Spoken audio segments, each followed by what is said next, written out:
ثم الصلاة والسلام على أشرف الخلق أفضل الأنبياء خير البرية سيد الكونين رسول الثقلين سيدنا محمد المصطفى وأحمد المجتبى وعلى آله الطيبين الطاهرين وأصحابه المهتدين الأكرمين أجمعين. أشهد أن لا إله إلا الله وحده لا شريك له وأشهد أن سيدنا ومولانا محمدا عبده ورسوله من لا نبي بعده. أما بعد فقد قال الله تبارك وتعالى في عظمة رسوله المرتضى وشرف حبيبه المجتبى تشريفا وتعظيما ومخبرا وآمرا وتكريما وتحريما. فأعوذ بالله من الشيطان الرجيم. بسم الله الرحمن الرحيم. إن الله وملائكته يصلون على النبي يا أيها الذين آمنوا صلوا عليه وسلموا تسليما. اللهم صل وسلم وبارك على حبيبك ونبيك سيدنا ومولانا محمد وعلى آله وصحبه أجمعين.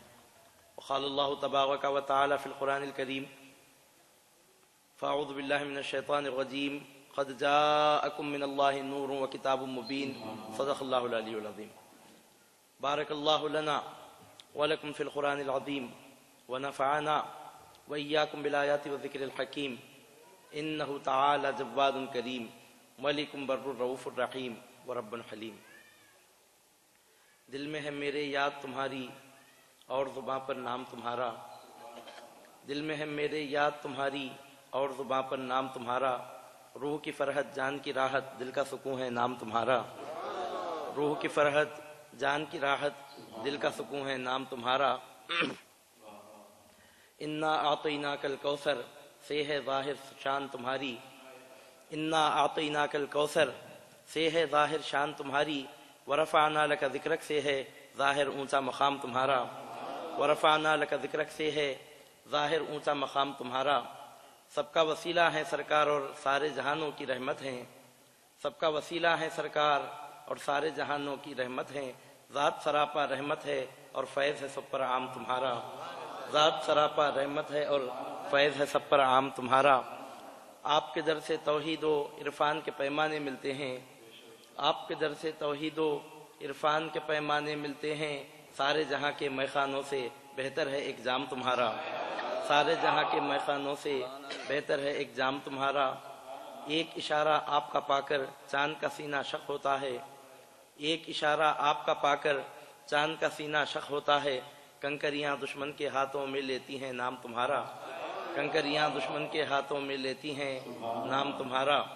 دنیا میں جب اپنا بنایا عقبہ میں بھی لاج نبھانا. دنیا میں جب اپنا بنایا عقبہ میں بھی لاج نبھانا. حشر میں رسوا ہونے نہ پائے عارف ادنا غلام تمہارا. حشر میں رسوا ہونے نہ پائے عارف ادنا غلام تمہارا. چین تیری یاد سے تسکین تیرے نام سے 4 دن کی زندگی یوں کٹ گئی آرام سے. کسی کو زمانے کی دولت ملی ہے کسی کو جہاں کا خزانہ ملا ہے. میں اپنے مقدر پہ قربان جاؤں مجھے غوث کا آستانہ ملا ہے. صلی اللہ تعالی وبارک وسلم علی خیر خلقہ ونور عرشہ وافضل رسلہ وخاتم انبیائہ سیدنا و نبینا و حبیبنا و مولانا محمد وعلی آلہ و صحابتہ اجمعین. قابل احترام معزز سادات کرام علماء اہل اسلام برادران ملت حاضرین مجلس.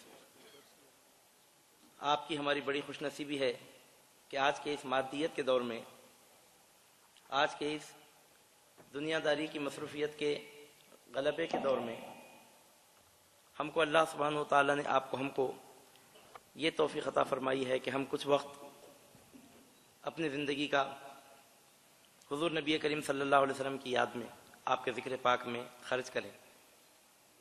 ایک بات یاد رکھیے کہ 2 چیزیں انسان کو بڑی عزیز ہوتی ہیں اور یہ دونوں چیزیں ایسی ہیں کہ انسان اس کو صرف اپنے فائدے کے لیے ہی خرچ کرنا چاہتا ہے, اپنے ٹیسٹ کے لیے ہی خرچ کرنا چاہتا ہے, اپنے ذوق کے لیے ہی خرچ کرنا چاہتا ہے, اپنے سیٹسفیکشن کے لیے ہی خرچ کرنا چاہتا ہے, کسی دوسرے کے لیے خرچ نہیں کرنا چاہتا.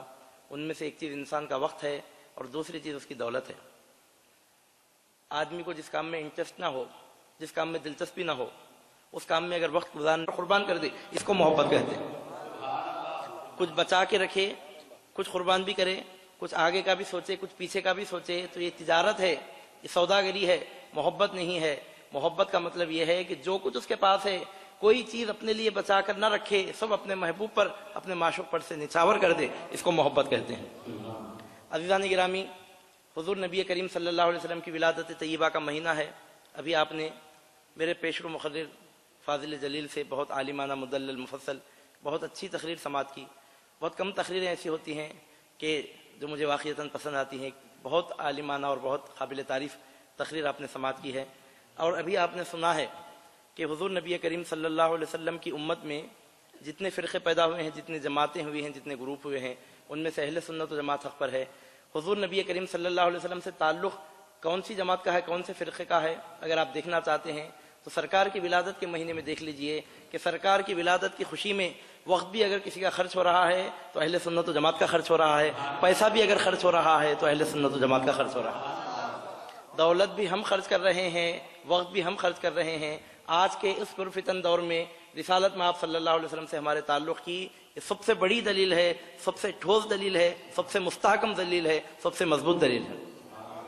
کتابوں کے حوالے اپنی جگہ ہیں، آیتوں کے حدیثوں کے حوالے اپنی جگہ ہیں، لیکن یاد رکھیے کتابی زندگی سے ہٹ کر ایک پریکٹیکل زندگی بھی ہوتی ہے۔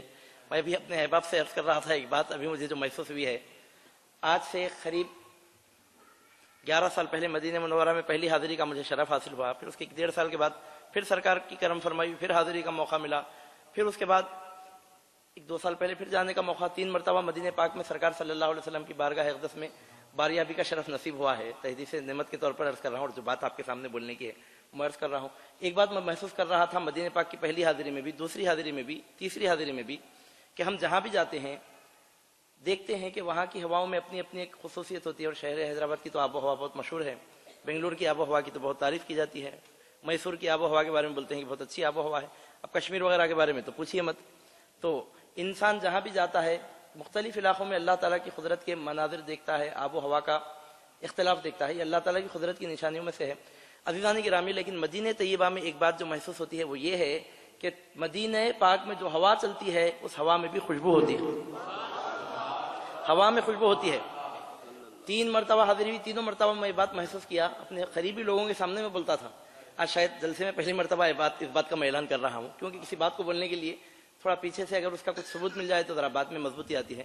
میں اکثر سوچتا تھا، جو بہت کلوز لوگ ہیں ان کے سامنے بولتا بھی تھا میں، مگر کھلے عام ایسے جلسوں میں اس میں بولنے کا موقع نہیں ہو رہا تھا۔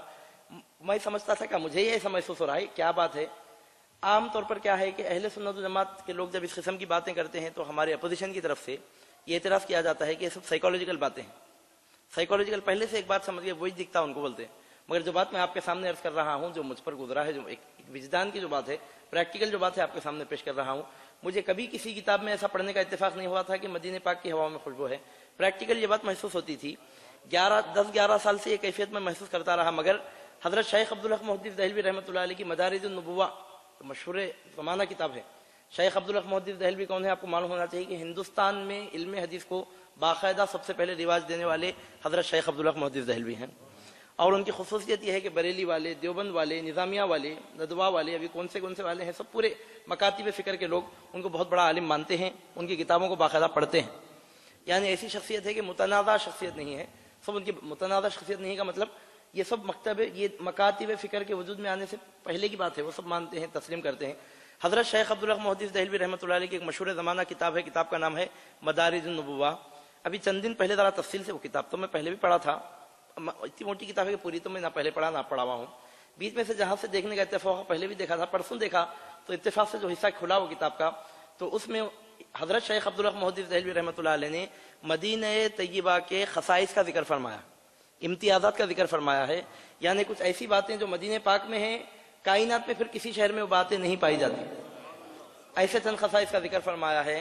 تو ان خصائص کا ذکر کرتے کرتے حضرت شیخ عبدالحق محدث دہلوی رحمۃ اللہ علیہ نے لکھا ہے کہ مدینہ پاک کے خصائص میں سے ایک خصوصیت یہ بھی ہے کہ اہل محبت کو یہاں کی ہواؤں میں بھی خوشبو محسوس ہوتی،